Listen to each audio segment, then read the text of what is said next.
ตี้นายพยูนมีทองคำประธานกรรมการมูลนิธิครูบาศรีวิชัยโทรศัพท์0897007939มูลนิธิครูบาศรีวิชัยจังหวัดเชียงใหม่ขอเชิญชวนชายไทยผู้มีจิตเลื่อมใสในพระพุทธศาสนาและมีความศรัทธาในปฏิปทาและบารมีธรรมของครูบาเจ้าศรีวิชัย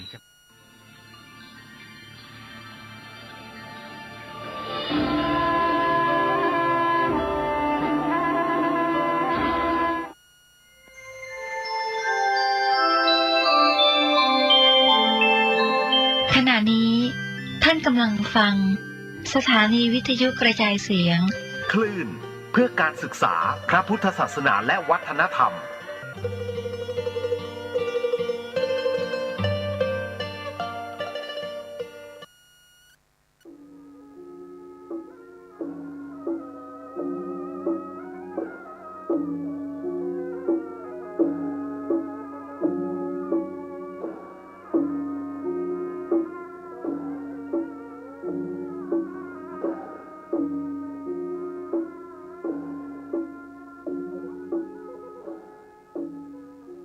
ขอความเจริญในธรรมและความผาสุกทางใจจงได้บังเกิดมีกับท่านสาธุชนคนดีผู้เจริญในศีลในธรรมทุกท่านพร้อมกันนี้ขอยกมือ10 นิ้วกราบอาราธนาเอากุลพระแก้วเจ้าทั้ง3ประการกุลของพระพุทธกุลของพระธรรมกุลของพระสงฆ์บุญศีลบุญทานที่ได้กระทำปั้มเปงมาเสื้อวัดเสื้อวาเสื้อบ้านเสื้อเมืองพระสยามเทวาธิราชกุลพ่อกุลแม่ผู้ให้กำเนิดกุลครูบาอาจารย์ผู้ประสิทธิ์ประสาทวิชาความรู้สิ่งศักดิ์สิทธิ์ทั้งหลายอันมีพระธาตุเจ้าดอยสุเทพและครูบาเจ้าศรีวิชัยเป็นต้นขออาราธนาเชิญชวนมาปกปักรักษาพ่อแม่พี่น้องลูกเต้าหลานเหลนวงศาคณาญาติพ่ออุ้ยแม่อุ้ยพ่อหนานพ่อน้อยคุณตาคุณยายคุณปู่คุณย่าผู้รับฟังรายการทุกคนทุกท่านขออาราธนามาปกปักรักษาพ่อแม่พี่น้องผู้รับฟังรายการทุกคนทุกท่านให้มีความสุขกายสุขใจสุขกายให้ปราศจากโรคภัยไข้เจ็บอันร้ายแรงสุขใจให้ปราศจากความโลภความโกรธความหลงความอิจฉาริษยาซึ่งกันและกันขอความสุขอันนี้บังเกิดมีแก่ท่านทั้งหลายทุกคนท่านผู้รับฟังรายการนี้จะได้ยินธรรมะมาประกาศให้ท่านทั้งหลายเป็นกรรมที่สร้างสรรค์ท่านทั้งหลายจะหันว่าบางรายนี้ว่าอย่างเดียวและบ่สร้างสรรค์จึงเป็นเหตุให้เฮาฟังแล้วก็เสียเวลาคนอู้ก็เสียเวลาที่ตุลงนำมาเสนอนี่บ่ได้เสียเวลาเป็นการสร้างสรรค์คนให้เป็นคนดีขึ้นเรียกว่าวิทยุชุมชนให้ชุมชนนี้ได้เข้มแข็งในการฟังธรรมปฏิบัติธรรมเพื่อเจริญรุ่งเรืองขึ้นเป็นพ่อเฮือนดีแม่เฮือนดีเป็นบ่าวดีเป็นสาวดีเป็นทุเจ้าดีเป็นศรัทธาดีกรรมบางกรรมอาจจะพลาดอาจจะแอบไปตังพระสงฆ์พระเจ้าพ่องก็ขอให้ท่านตั้งใจในความเป็นธรรมบ่ได้มาโจมตีบ่ได้มาว่าให้กันแต่ว่าติงกันเมื่อมันติงกันไปถึงใจท่านอาจจะโคตรจะเกลียดการโคตรการเกลียดนี่เป็นปาปธรรมในจิตในใจติงคือหูว่าเวลานี้เฮาเป็นอย่างอี้เนอะพยายามหลีกเลี่ยงคือมันดีขึ้นบอกว่าทุเจ้าบอกว่าศรัทธานาบุญข้าราชการบ้านเมืองปอกกาพาณิชย์อย่างต่างๆมันจะมีกรรมอย่างเอี้ยไปถึงอย่าไปคิดเป็นอกุศลตุลุงนี่มีจิตใจเป็นกุศลตลอดเวลาจะได้นำเอากรรมบักเก่ามาเล่าให้ก่อนมีกรรมหนึ่งว่าขี้ควายไหลต่ำหางมันหมายความว่าจะใดขี้ควายไหลต่ำหางคำว่าขี้ควายไหลต่ำหางนี่ก็คือขี้ที่มันแหลวขี้ที่มันบักแค้นมันผิดปกติอาจจะไปกินไอ้อย่างที่บ่ถูกบ่ต้องแล้วก็ขี้ลงไปไหลต่ำหางมันบ่ออกคนเดียวมันอันนี้คือหมายความว่าค คนที่ได้รับข้อมูลที่บ่ถูกต้อง แล้วไปว่าอย่างที่บดีบดักเปิ้นว่าก็ว่าโดยเปิ้นบหารดีบหารชอบโดยเปิ้นไล่โดยเปิ้นในที่สุดมาอันตรายก็เดือดร้อนเหมือนป้อหอป้อเฮือนที่ไปฟังกำเพื่อนฝูงที่บดีจักลากมาในทางที่บดีเป็นต้นว่าไปกินเหล้ากินยาพ่องเล่นการพนันพ่องนอกอกนอกใจเมียพ่องไปตยเพื่อนฝูงเพราะว่าไปกินอาหารที่มันผิดเลยก็ขี้ควายนั้นเป็นขี้ควายที่ไหลต่ำหางเปิ้นว่าไอ้หยังพิจารณาเหียก่อนฟังเชื่อเตื้อเวลานี้คนเอาหากินพิษแผกเอาได้เอามีว่ามานึกถึงความเดือดร้อนของคนอื่นหมู่นี้เป็นต้นเพื่อพิจารณาเหียก่อนเมื่อพิจารณาแล้วเฮาก็ทำลงไปบัดใจขี้ควายไหลต่ำหางเวลาตุลุงโดนมาแล้วเวลาเจ็บเวลาป่วยเนี่ยมีคนเอายามาเสนอกินเข้าไปใจเข้าไปก็บ่หายเสี่ยงเงินเสี่ยงทองโดยแถมแล้วเมื่อลูนปุ่นปลายมาหมอก็เดือดร้อนว่าท่านไปกินในหยังที่มันผิดก็ไปกินอย่างว่าที่ว่านะเขานำมาเสนอให้เฮาก็ไล่ตามกรรมเขากินแล้วก็เดือดร้อนแล้วบ่หายโดยแถมเมื่อบ่หายโดยแถมแล้วยังบ่ปอไปด่าโดยแถมว่าได้ยินข่าวว่าหมอไปยาคนนั้นคนนี้ใช่ฉันก็ไปยาแล้วตุทองฉันก็ไปยาแล้วไม่หายหรอกตุทองมันเป็นเอดส์ด่าเฮาโดยแถมนี่เป็นต้นเพราะมลูนมาหมอเดือดเรื่องเฮาว่าไปกินยาที่เฮาก็สั่งย่างเมื่อเฮาสั่งย่างเฮาก็โดนด่าโดยแถมเจ็บและต้องจำเน้อพอออกไม่ออกขี้ควายไหลตามห่างเป็นอย่างอี้ไผโดนแล้วก็ฮื้อย่างเหี่ยฮื้อพิจารณาด้วยปัญญาคนเฮานี้ยังมีมันสมองฮื้อพิจารณาวันเมื่อเจ้าวันนี้เสนอกรรมที่ว่าคนขี้ควายไหลต่ำหางเปิ้นว่าอย่างก็เชื่อโดยเปิ้นประตกประเสียงเฮาเป็นของเฮาพ่องจะไปเป็นของคนอื่นบ้านเมืองเฮาเป็นประชาธิปไตยแล้ววันนี้จะนำเอากรรมที่ว่าคนที่เสื่อมที่สุดบอกว่าจะเป็นตุ๊เจ้าพนายปอดจายแม่ยิงปอกกาลูกกานายแพทย์พยาบาลแล้วก็คนไข้หรือว่าเป็นหัวหน้าคนเป็นลูกน้องคนบุคคลที่เกิดมาที่เสียชาติที่สุดในธรรมะพระพุทธศาสนานี่เปิ้นประนามแล้วคนถ้าคนใดคิดเป็นอย่างอี้ก็คือพยายามยุดย่างเป็นคนที่บ่มีภัยยกย่องบ่มีภัยที่น่าสรรเสริญเปิ้นดูแควนหัวคนเนี่ยอย่างอี้อันนี้คือการบ่สร้างสรรค์ที่ว่าเนี่ยบุคคลที่ว่านี่คือคนเร็วที่สุดในโลกคือคนทำร้ายคนที่บ่ทำร้ายตอบคือหมายความว่าคนมันเมาอยู่หั่นน่ะไปตีเปิ้นแถมมันเนี่ยหยังเฮาบ่ได้ละไปบุบไปตีเปิ้นไปซ้ำไปเติมเปิ้นคนทำร้ายคนที่ไม่ทำร้ายตอบพอได้ทีแล้วก็เอาหัวเปิ้นอันนี้เป็นข้อที่1ข้อที่2ถือเอาสิ่งของจนไม่เหลือเอาจนบ่เหลือค่ำพ่อค่ำแม่จนบ่เหลืออย่างสักอย่างบ่คือพ่อกับแม่ได้สืบอย่างข้อที่3ลักแม่ยิงกาแม่ยิงหมู่เนี้ยข้อที่4ประทุษร้ายละอ่อนไม่ยิงประทุษร้ายละอ่อนไม่ยิงข้อที่5ปล้นบรรพชิตก็คือนักบวชปล้นแม่ชีกะปล้นเนนกะปล้นตุเจ้าในกาข้อที่6ปล้นคลังหลวงปล้นคลังหลวงคลังนี่ก็คือธนาคารหลวงของหลวงข้อที่7ทำงานใกล้บ้านทำงานใกล้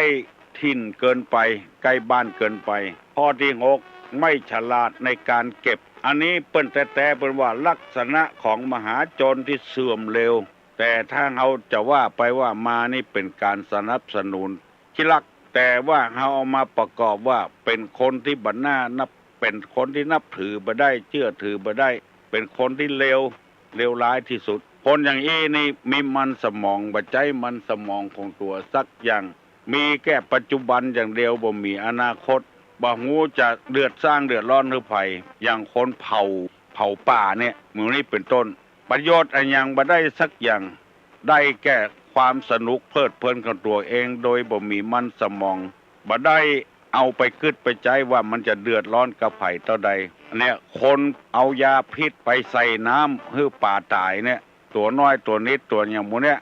เป็นคนที่เบาที่สุดรูปร่างเป็นคนแต่จิตใจไม่ใช่คนแล้วตุลุงจะขอเมตตาเวลาท่านทั้งหลายอธิบายให้ฟังเป็นข้อไปข้อที่หนึ่ง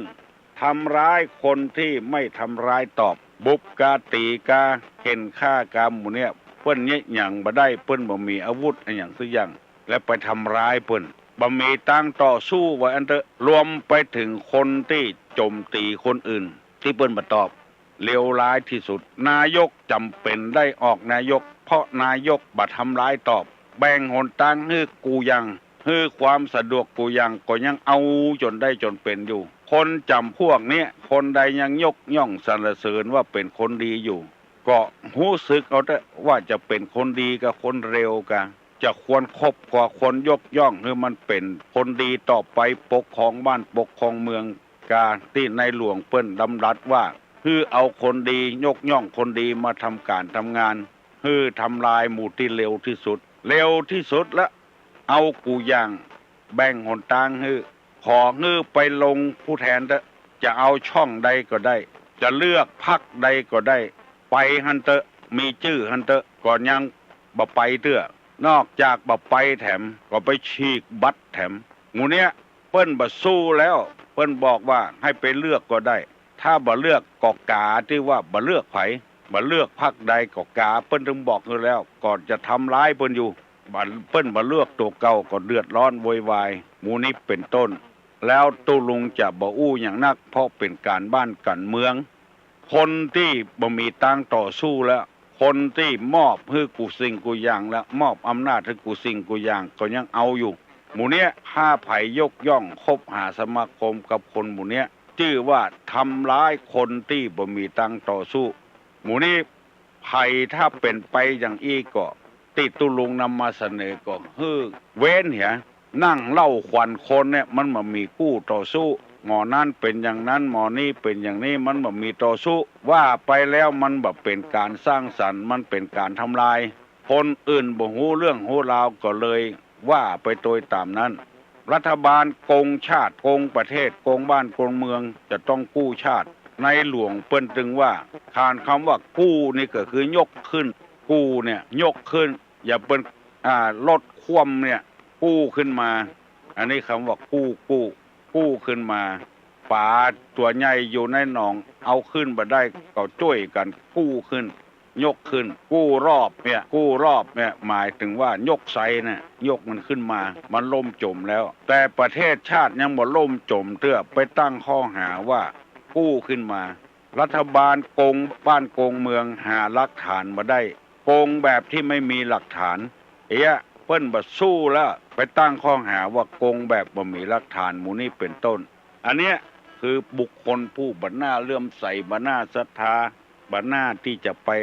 อันนั้นโดยฟังคำดำรัสของพระเจ้าแผ่นดินว่าประเทศชาติยังไม่ล่มจมถึงขนาดนั้นจะไปกู้อย่างไรคำว่ากู้เนี่ยคือยกอย่างยกไซเนี่ยเรือมันจมน้ำเปิ้นเอายกขึ้นมาเนี่ยก็อันนั้นยกฐานะประเทศชาติเป็นไปด้วยดีแต่ไปทำให้ล่มจมไปขวางให้เรือล่มน้ำมันแปลงขึ้นมาแล้วบ่มีใครกล้าปากกล้าจ่าแล้วฝากไว้เนอะพี่น้องทั้งหลายตุลุงบ่ได้เกี่ยวข้องกับการบ้านการเมืองยกตัวอย่างให้ฟังภัยที่เป็นอย่างเอี้ยไปทำร้ายคนที่บ่มีทำร้ายตอบบ่ได้เนี่ยบ่มีตั้งต่อสู้อะไรเถอะเอาง่ายๆอย่างนั่งเล่าขวัญคนนะเล่าทุเจ้าเล่าแก่บ้านมันสู้เฮาบ่ได้ละเฮาเป็นฝ่ายบุกฝ่ายเดียวสู้ก็ต้องสู้กันซึ่งหน้าอันนี้เป็นห้องกันว่าเชื่อถือบ่ได้บ่น่านับถือฝากไว้เนอะอันนี้ข้อแรกทำร้ายคนที่ไม่ทำร้ายตอบ2ถือเอาสิ่งของจนไม่เหลือถือเอาสิ่งของจนไม่เหลือลักของเปิ้นก่อนจนบ่เหลือสักอย่างพ่อแม่มอบสมบัติให้เอาขายจดจนบ่เหลืออย่างสักอย่างเอาของพ่อของแม่บ่เหลือไว้ให้พ่อให้แม่ได้กินได้ใจสักหน่อยเอาเหี่ยมดเอาเหี่ยเกี้ยงได้เข้ามาบ่เอาไว้เจือสักหน่อยกินเหี่ยมดปีหน้ามาเสาะเจือใหม่อันเนี้ยเป็นคนที่บ่น่าเคารพนับถือบ่ฝากบ่ฟังไว้ในทางพุทธศาสนาเป็นตู้เจ้าก็บ่ฝากอันหยังไว้ในทางพุทธศาสนาสักอย่าง เมื่อเป็นตุนี่เปิ้นตานเข้าตานของทรัพย์สมบัติอย่างไว้พอถึงเวลาศึกหาลาเพศคนไปหมดไอ้ยังเป็นของตัวให้หมดทุกเจ้าที่จะมาสืบมาลุนบ่เรือสักอย่างต้องหิหาแถมไม่คนเดียวบางสิ่งบางอย่างเปิ้นตานไว้คือกะวัดกะวาสิกไปละขนไปเหี่ยมดแม้แต่ถ้วยแต่จ้อนก็เอาไปโต๊ะตั้งมานั่งอันใดที่เปิ้นตานเมื่อเป็นตุถือว่าเป็นของตัวโคนไปเหี่ยมดอันนี้ถือเอาสิ่งของจนไม่เหลือบ่เหลือว่าให้ไผสักอย่างเมื่อมีชีวิตอยู่ควรจะตั้งไอ้อย่างให้เป็นประโยชน์กับลูกศิษย์ลูกหาคนที่จะสืบต่อไปพอตายไปแล้วบ่เหลืออย่างสักอย่างอันนี้ชื่อว่าบ่น่าคบหาสมาคมเกิดมาเสียจาดเสียเจ้นเป็นพ่อเป็นแม่จะทุกข์ยากลำบากปานใดก็ต้องเหลือนิสัยไว้ให้ลูกให้เต้าเหลือนิสัยใจคอความมั่นความขยันอย่างพ่องไว้ให้ลูกให้เต้าเป็นมรดกอันนี้เกิดมาบ่เสียจาดเขาจะเสาะเงินเสาะทองเสาะที่ให้ที่นาให้ลูกบ่ได้หมดความสามารถแล้วก็ควรจะฝากอันอย่างไว้ให้ลูกให้เต้าสักอย่างอันนี้ตายเอาไปโตยหมดลูกเต้าก็อย่างเดียวกันพ่อแม่แบ่งทรัพย์สมบัติเมื่อมีชีวิตอยู่เอาขายหมดพ่อแม่บ่ได้กินได้ใจแล้วตกมรลุนมาไปหาลูกคนใดก็บ่พ่อบ่กอยแล้วจนเอาไว้ที่บ้านสงเคราะห์คนชราบางคนอกแตกเลยไปบวชเป็นทุเจ้าในวัดในวาก็มีเจ็บช้ำน้ำใจขนาดนักเพราะคลอดเอาไปหมดเมียก็จ้างคนเอาของผัวไปหมดผัวก็จ้างคนเอาของเมียไปหมดเนี่ยบุคคลชนิดเนี้ยเพิ่นว่าเลวที่สุดตุลุงนำมาเสนอเนอะตามว่าไปตามน้ำทำไปตามตัวน้ำเพียงใดดอกบัวเพียงอันเสนอฮื้อปี้ฮื้อน้องทั้งหลายฟังฮื้อเหลือเยื่อใยไว้พ่องฮื้อเหลือไว้เหี่ยพ่องจะเอาของภายก็ฮื้อมันเหลือไว้เป็นเชื้อเป็นจาดเหี่ยพ่องปลูกบะแตงปีนี้เก็บเอาหน่วยที่มันดีๆนะไว้แป่งเชื้อปลูกปีหน้าแถมปลูกมันอลูก็เก็บไว้เป็นเชื้อปลูกมันแก้วก็เก็บไว้เป็นเชื้อยังมีเหลือเยื่อเหลือใยอยู่พ่องบ่ร้อนไปเหี่ยประตกประเสียงแบบรากหญ้านะที่ตุลุงนำมาเสนอนี่นะเป็นข้อที่สองเอาของไปจนบ่เหลืออย่างสักอย่างบ่ฮื้อไผได้สืบได้ซ่ายอย่างสักอย่างหมดลึงเข้าก็จนพมดกล่องเพราะบ่เหลือไว้สักน้อยกินจกบกเสี่ยงคนโบราณเพิ่นกินข้าวเพิ่นเอาเหลือไว้กล่องน้อยเวลาเจ็บป่วยอย่างมาเนี่ยข้าวจะเป็นยาให้เฮาเอาเหลือไว้กล่องเป็นเจ้าของกล่องไว้ไม่ใช่กินจนหมดแต่ก่อนตุลุงยังหั่นอยู่คนเฒ่าคนแก่ว่าเอาเหลือไว้สักกล่องสักน้อยเนอะเกิดเจ็บท้องมาเมื่อคืนมาเนี่ยแต่ก่อนบ่ใจมีโรงพยาบาลอย่างบ่เดียวมีหมออย่างบ่เดียวโล่นหาภัยบ่ได้เนี่ยเอาเข้าเนี่ยเอาฟินบุ่มกับเข้าเอาเผาไฟแล้วเผาไฟเสร็จแล้วก็เอาแจ้น้ำกินหายเจ็บท้อง คนแต่ก่อนเพิ่นเหลือไว้น้อยน้ำแกงก็เหลือไว้น้อยเหลือไว้น้อยนะอันเนี้ยชื่อว่าเป็นคนดีห่วงอนาคตมาเข้าในเพื่อนเหมือนกันเพิ่นเอาน้ำเจือไว้เหี่ยน้อยน้ำเข้ามานะแล้วลองมาเข้าเถอะเฮาไปกินข้าวบ้านเฮากับกินข้าวในปอยนะบ่เหมือนกันหรอกข้าวปอยนี่กลิ่นมันแข็งๆมาน่ะแล้วข้าวที่เฮามาถึงวันเนี่ยเฮาเอาน้ำเจือน้ำเข้ามาไว้มาโดยในกลิ่นมันบ่แข็งหรอกลองพอเถอะอันเนี้ยเป็นธรรมะที่เขาว่าธรรมะคือธรรมชาตินะเนี่ยอย่างก็ต้องเพื่อต้องเหลือกันสักหน่อยเป็นผ้าจีวรเนี่ยเพิ่นยังหมายไว้ตั้งใดเป็นตั้งลุ่มตั้งใดเป็นตั้งบนไปเข้าใจว่าตั้งใดเป็นตั้งลุ่มตั้งบนบ่ได้เพิ่นถึงหมายของเพิ่นอันใดที่เป็น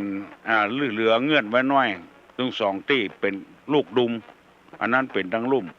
อันใดที่เป็นแต่แป๊บอยู่ตั้งบนอันนั้นเป็นตั้งบนเหลือไว้หมายไว้จะไปกินซ้ำย้ำเสี่ยงประตกประเสี่ยงนำมาเสนอเนอะมาใจได้มาว่าให้ไผคนใดคนหนึ่งนำมาเสนอให้พี่น้องทั้งหลายให้ชุมชนให้ครอบครัวมันได้เข้มแข็งหนึ่งไปทำร้ายคนที่ทำร้ายตอบบ่ได้หันถ้าได้เอาก็ตีเปิ้นบุบบับอย่างฉีกใบเปิ้นตั้งเลือกผู้แทนเนี่ยอันเนี้ยเป็นคนเลวที่สุดเลยในโลกเปิ้นทำร้ายตอบบ่ได้ไปฉีกเอา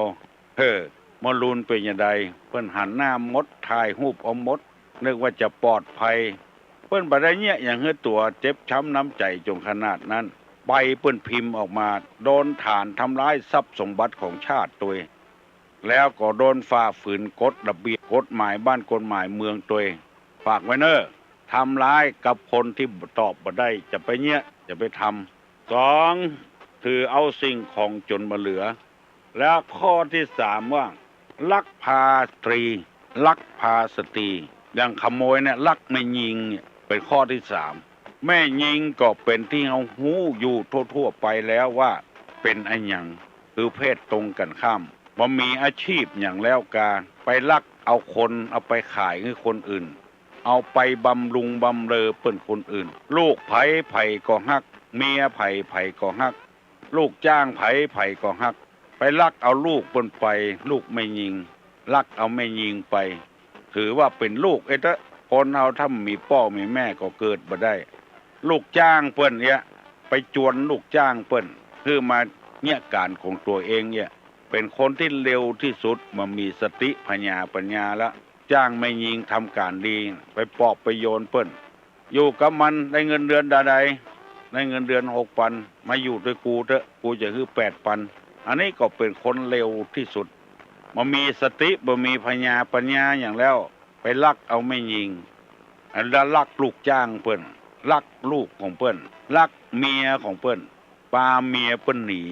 แสดงว่าบ่มีสติปัญญาไปเซาะไม่ยิงมาเป็นเมียแล้วเปิ้นเอาของเฮายังโคตรเฮาเอาของเปิ้นแถมเปิ้นจะโคตรปานใดรวมถึงหมู่จังเล่นจู้เมียเปิ้นตัวน่ะปันมันมาชอบเฮาลูกสมมุติว่าแก้ตัวน่ะก็เฮาไปเป็นล่อหน้าล่อตาเปิ้นทั้งที่หูอยู่เปิ้นมีผัวของเปิ้นแล้วไปลักเอาเมียเปิ้นหมู่เนี้ยบ่ได้ว่าคือไผนะว่าโดยทั่วไปเนี่ยลองเปิ้นเอาของเฮาพ่องเหรอเซาะว่าหากินเมื่อค่ำเมื่อคืนบอกว่าฝนตกฟ้าร้องบอกว่าซ้อมาฮื้อเลี้ยงลูกเลี้ยงเมียเนี่ยแล้วเปิ้นเอาของเฮาไปเหี่ยเฮาจะนี้จะใดกึดใจว่าจังใดเนี่ยกำโบราณเพิ่นว่าเอาใจเปิ้นมาใส่ใจตัวการลักไม่ยิงนี่ก็ชื่อว่าเป็นคนที่คบหาสมาคมบ่ได้ตุลงไปอ่านเขาใส่ไปปะเขาใส่ไปเฮียนมหันก็เลยนำมาเสนอ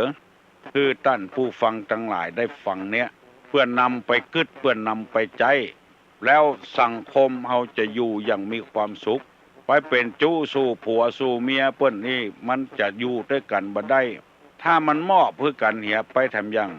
มันบ่มอบเพื่อกันบ่สวะเนี่ยเปิ้นยังขางอยู่สตางค์ไม่ได้ถุงเสื้อเปิ้นเอาของเปิ้นถ้าเปิ้นเอาของเฮาเนี่ยจะได้มันเคยมีนะอันนี้ตุลุงจะอู้หูฟังเรื่องตลกมีตู้ป้อคนตายละเดียว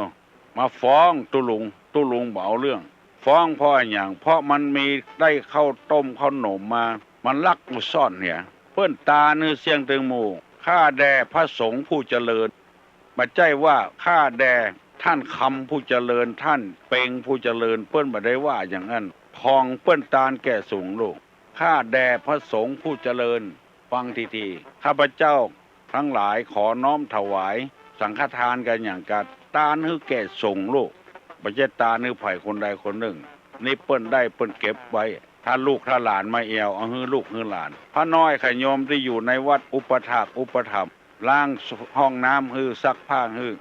บ่เอาฮื้อเอาไปฮื้อลูกฮื้อหลานที่อยู่ทางบ้านพุ่นแล้ววันดีคืนดีละอ่อนเขาลักเอาไปกินลักเอาไปกินแล้วก็มาฟ้องตุลุงก็ถามว่าก่อนยังบ่ฮื้อเขาอย่าพ้องเขาเพียววัดเพียววาเขาซักผ้าซักครัวฮื้อกินเขาด่ากันโตฮื้อกินล้างถ้วยล้างจานฮื้อมันบ่มีหยังฮื้อเขาลูกเขาบ่มีแล้วเอาหยังฮื้อเขาลักก็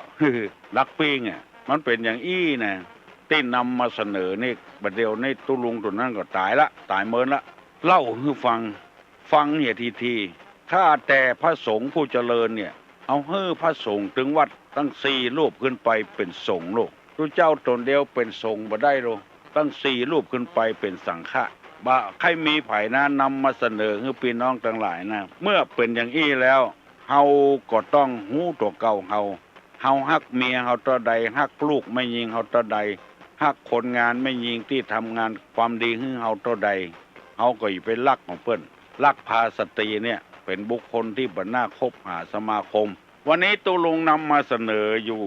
อธิบายไปได้3ข้อวันพุธจะอธิบายให้แถมฟ ฟังไปติ๊กๆเตอะแร่งเปิดแร่งเมินแร่งปะของดีปะของดีไปติ๊กๆของให้ฟังเตอะบัดเดียวนี้ตัวเจ้าทั้งหลายฟื้นตัวแล้วนะง่ายของที่คว่ำไว้เมินละบัดได้ง่ายคือพ่อเต็มที่เต็มตังแล้วพ่อเอาแต่ก่อนมันคว่ำไว้ดับไว้สถานีวิทยุพระพุทธศาสนาเกิดขึ้นมาอย่างดอกเห็ดและชุมชนเพื่อท่านทั้งหลายฟังและนำไปพินิจพิจารณาแล้วเขาจะอยู่กันม่วน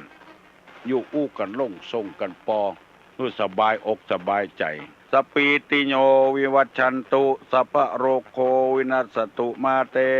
ภวะตวันตรายโยสุขีที่คายุโกภวะอภิวาทานาสีริสนิจังวุธาปจายโนจัตตาโลธรรมาวัฏันติอายุวันโนสุขังพลัง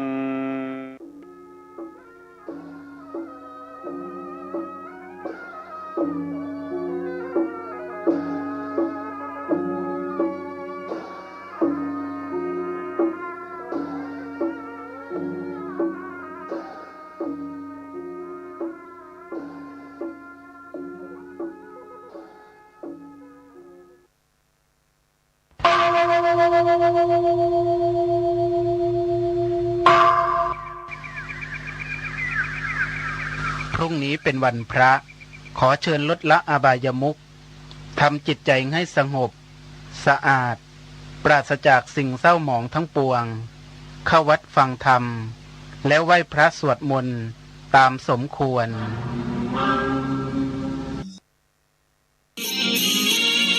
ล้านนาเมืองเหนือช่างงามเนื้องานประเพณีวิสาขบูชาทุกปี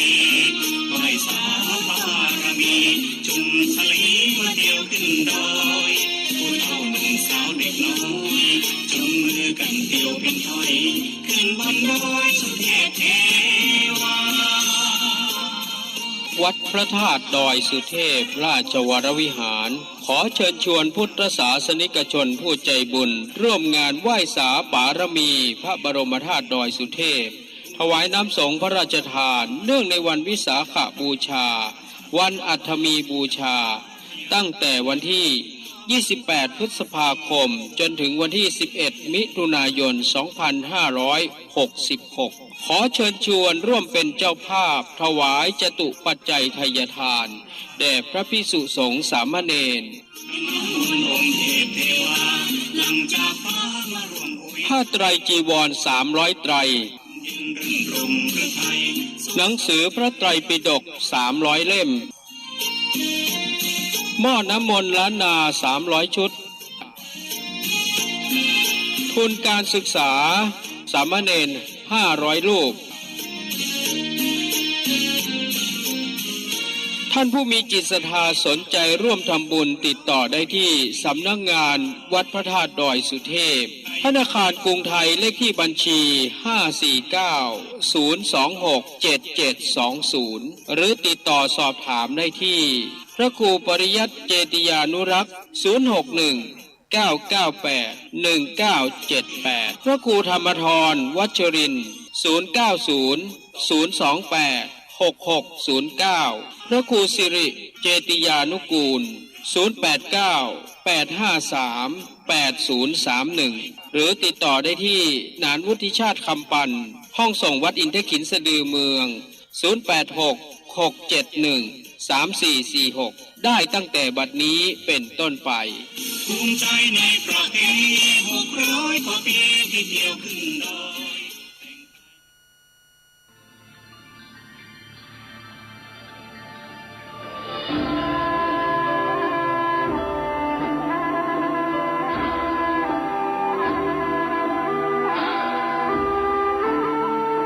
ครูบาขลัง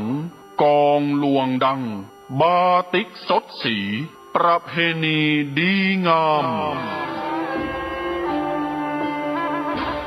วัดสะปุงน้อยตำบลม่วงน้อยอำเภอป่าซางจังหวัดลำพูนขอเชิญผู้ใจบุญทุกท่านร่วมทำบุญสุนตานงานใหญ่2 วาระหว่างวันศุกร์ที่26และวันเสาร์ที่27พ พฤษภาคม 2566 โดยมีกำหนดการดังต่อไปนี้ วันศุกร์ที่26 พฤษภาคม เวลา1 ทุ่มเป็นต้นไป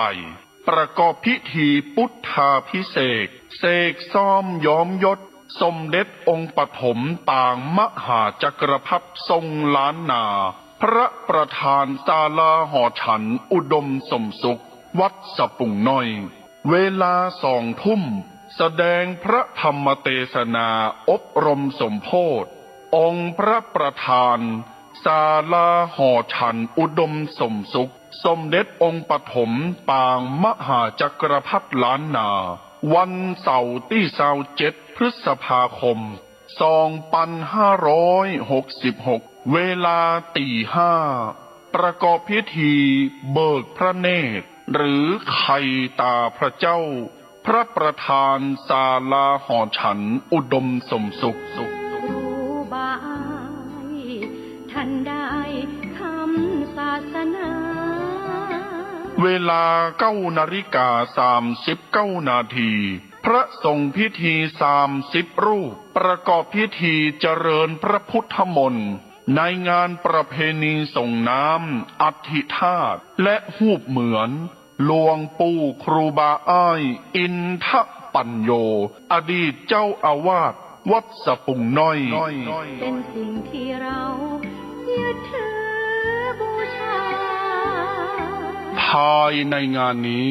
มีมโหรสพสมโภชตลอดทั้งงานเช่นแห่ปืนเมืองประยุกต์คณะเพชรรุ่งนาตราชการประกวดฮ้องเพลงไทยลูกทุ่งแข่งขันประชันกองหลวงล้านนารำวงย้อนยุคและในงานนี้เชิญทุกท่านพบกับดารานักแสดงชื่อดังที่จะมาร่วมเป็นเกียรติภายในงานเช่นก๊อฟกันภักดีวิจิตรบูมภาคภูมิเก้าธานชนและดารานักแสดงทีมงานละครเรื่องเลือดเจ้าพระยาทางช่อง3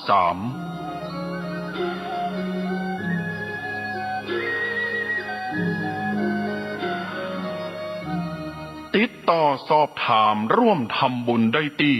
พระสมุกฤตนิธิทัศน์เจ้าอาวาสวัดสะปุงน้อยเบอร์โทรศัพท์063-756-1681กินตาลหยาดน้ำนาบุญหลวงหลายจักสุขสบายชาตินี้ปลายหน้า